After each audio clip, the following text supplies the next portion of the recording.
अस्सलाम वालेकुम। आज हम डिस्कस करेंगे गैसेस के बारे में। गैसेस की कुछ टाइप्स होती हैं। पहले तो हम देख लेते हैं गैसेस होती क्या है। हम मेटर की स्टेट्स पढ़ते हैं, हमारे पास पता है कि हमारे 4 स्टेट्स होती हैं, ठीक है। Solid, liquid, gas. एक फॉर्म और होती है प्लाज्मा, ठीक है।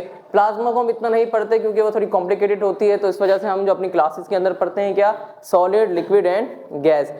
आज हमारा जो टॉपिक है वो है गैसेस के बारे में। गैसेस में कुछ प्रॉपर्टीज पाई जाती है, मिसाल के तौर पर diffusion, effusion, pressure, compressibility, atmospheric pressure और डेंसिटी, टेम्परेचर का किस तरह गैसेस के ऊपर असर होता है, ये सब आज हम इस लेक्चर में समझेंगे।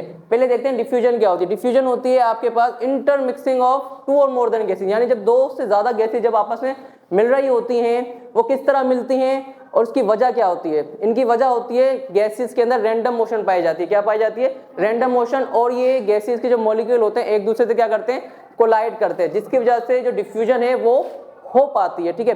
दूसरा आपके पास टॉपिक है इफ्यूजन। इफ्यूजन को समझना इतना कुछ खास मुश्किल नहीं है, बस आपको ये समझना चाहिए गैस मॉलिक्यूल हैं वो एस्केप होना चाहते हैं हाई प्रेशर से लो प्रेशर की। मिसाल के तौर पे आपके पास एक कंटेनर है, आपने एक कंटेनर रखा हुआ है, ठीक है। उसमें आपने क्या करा हुआ है, गैस भरी हुई। जैसे हम घर में सीएनजी वो गैस लेकर आते हैं खाना पकाने के लिए, गैस भरवा के लेकर आते हैं। अगर उसमें हम छोटा सा एक होल कर दें, ठीक है, जब उसमें से हम होल कर देंगे आप देखेंगे उसमें से गैस निकलना क्या हो जाएगी, स्टार्ट हो जाएगी, क्योंकि गैस के मॉलिक्यूल्स चाहते हैं हम एस्केप कर जाएं, यानी उस कंटेनर से निकल के कहां जाएं, एटमॉस्फेयर की तरफ आ जाएं। क्योंकि आपके पास कंटेनर है उसमें प्रेशर क्या है, ज्यादा बिल्डअप हुआ हुआ है। बिल्डअप क्यों हुआ है? क्योंकि आपने बहुत सारी गैसेस को एक छोटे से एरिया के अंदर क्या किया है, फिक्स किया हुआ है। अगर उसी गैसेस को हम किसी लार्ज कमरे के जितने छोड़ दें तो वो गैसेस, वो पार्टिकल उसमें भी आ जाएंगे। लेकिन हमने क्या, तमाम मॉलिक्यूल्स को लेकर कहां रखा हुआ है, एक छोटे से कंटेनर में, जिसकी वजह से वहां पर क्या प्रेशर क्या हुआ है, बिल्डअप हुआ है। बहुत ज्यादा प्रेशर बिल्डअप हुआ है किसमें, छोटे से कंटेनर में। इसलिए वो गैसेस एस्केप होना चाहती हैं, उसमें से निकलना चाहती हैं, तो उसको हम प्रेशर कहेंगे। और जो एस्केप होना चाहती है उसको हम क्या कहेंगे, इफ्यूजन कहेंगे, ठीक है। अब कंप्रेसिबिलिटी, अगर आप देखेंगे तो हम अगर गाड़ी के अंदर गैस भरवाने जाते हैं, हम उसको बोलते हैं भाई सीएनजी डाल दो। वजह क्या है? सबसे मेन वजह है कि उनके अंदर इम्पिटी स्पेसेस होती हैं। क्या होती हैं? इम्पिटी स्पेसेस होती हैं। आप लिक्विड को कंप्रेस नहीं कर सकते, आप जितना भी लिक्विड को कंप्रेस करना चाहेंगे लिक्विड कंप्रेस नहीं होगा। क्यों? क्योंकि उसमें कंप्रेसिबिलिटी की एबिलिटी नहीं है।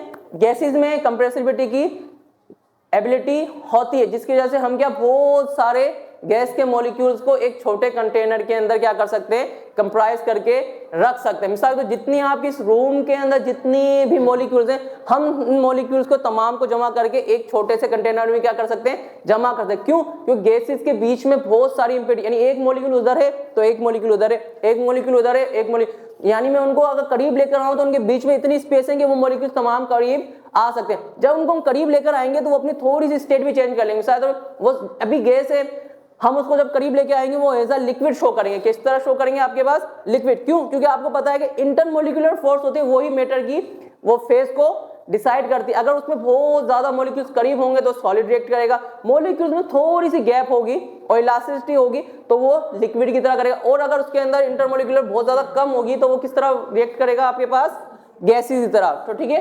कंप्रेसिबिलिटी समझ में आ गई। अब एटमॉस्फेरिक प्रेशर क्या होता है? अच्छा टॉपिक है, समझने की चीज अच्छी है, आपके डेली लाइफ में भी काम आएगी, आगे भी जाके आपको काम आएगी। एक सोचते हैं कि हमारे पास एक हमने बीकर लिया है, वेसल लिया है, बर्तन लिया है, कुछ भी इसको समझ सकते हैं। उसमें हमने क्या डाला है, मरकरी डाला है। क्या डाला है? मरकरी डाला। उसके ऊपर हमने क्या करा है, एक लॉन्ग कॉलम रखा है, ठीक है। गिलास का हो सकता है वो, ठीक है, गिलास हो सकता है, जो कि हमारे पास है 1 मीटर का। कितना है? 1 मीटर का हमारे पास एक कॉलम मौजूद है। हमने उसको यहां से वो खाली, ऊपर से वो बंद है, हमने उसको किस पे रख दिया, मरकरी के ऊपर लाके उसको रख दिया है। अब उसके ऊपर जो एटमॉस्फेरिक प्रेशर लगेगा, एटमॉस्फेरिक प्रेशर लगेगा, क्योंकि आपको पता है हम एक, हमारे जो अर्थ है वो उसके चारों तरफ क्या है, गैसेस है, यानी हम गैसेस के इन्वॉल्व में रहते हैं। हमारे आसपास जितनी भी एटमॉस्फेयर है वो हमारा किससे बना हुआ है, गैसेस से मिला हुआ है। तो वो गैसेस में जाहिर सी बात है कुछ ना कुछ तो वजन होगा, वो कुछ ना कुछ तो वजन क्या करती होंगी, रखती होंगी। अब जो वजन रखती हैं वो किसकी तरफ आता है, दबाव हमारी तरफ आता है। किस तरफ आता है, हमारी तरफ। यानी अभी हम हैं तो हम पर भी अभी एटमॉस्फेरिक प्रेशर क्या है, लग रहा है, हम पर भी एटमॉस्फेरिक प्रेशर अप्लाई हो रहा है। तो जब वो गैसेस के यानी जब वजन आता है उसको नापने के लिए हम क्या यूज करते हैं, एटमॉस्फेरिक प्रेशर। अब एटमॉस्फेरिक किस तरह नाप सकते हैं, साइंटिस्ट ने क्या करा, मरकरी का एक वेसल रखा, उसके ऊपर एक लार्ज कॉलम रखी। एक कॉलम जो थी 1 मीटर की थी, कितने की थी, 1 मीटर की थी। अब 1 मीटर में जब उसने रखा तो यहां से ये ओपन है, इसका नीचे वाला हिस्सा क्या है, ओपन है। जैसे ही उन्होंने सी, अच्छा ये एक्सपेरिमेंट हो रहा है सी लेवल के ऊपर, किस पे हो रहा है, सी लेवल के ऊपर। जब उन्होंने रखा तो उस मरकरी के ऊपर गैसेस का दबाव लग रहा है, क्या लग रहा है, गैसेस का दबाव लग रहा है। अब जब गैसेस का दबाव लगेगा उसके ऊपर, तो जब एक चीज पे दबाव लग रहा है, यहां से ये ओपन है, तो ये चीज इसके अंदर जाएगी, कहां जाएगी, इसके अंदर जाएगी। और ये आगे कहां रुक गया, 760 मिलीमीटर पे आगे स्टॉप हो गया।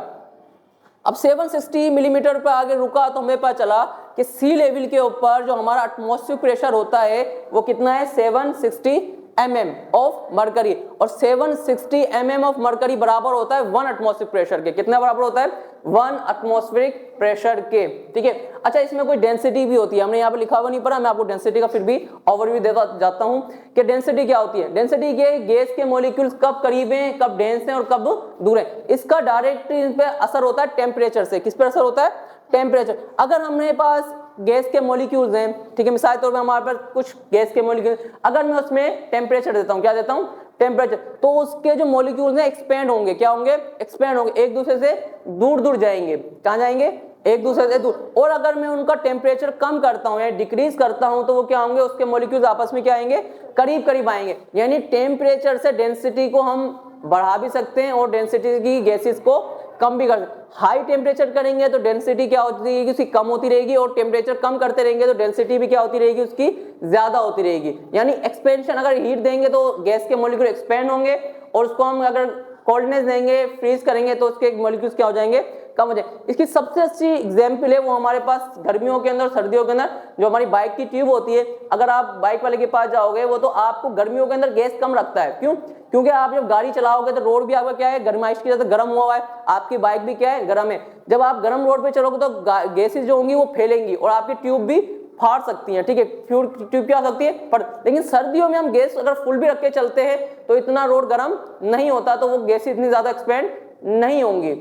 ओके ठीक है, अल्लाह हाफिज़।